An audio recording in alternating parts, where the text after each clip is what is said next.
আমি যদি এখন এই গাড়ির ড্রাইভাররা পাইতাম ভাই, আমার মনে হয় যে 5 আমি ডিম দিতাম।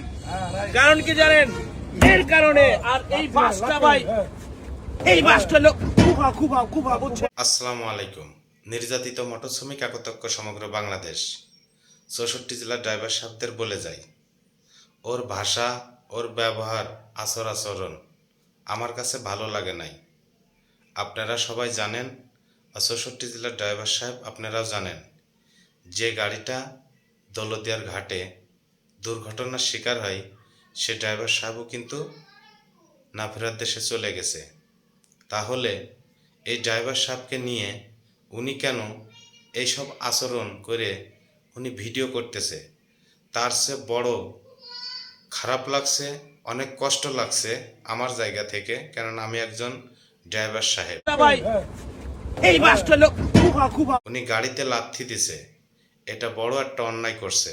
তাই 64 জেলার ড্রাইভার সাহেবদের কাছে আমি জানতে চাই, আমরা ওই গাড়ি চালাই, ওই গাড়ি আমাদের রিজিক, আমরা হাওয়ার উপরে চলি।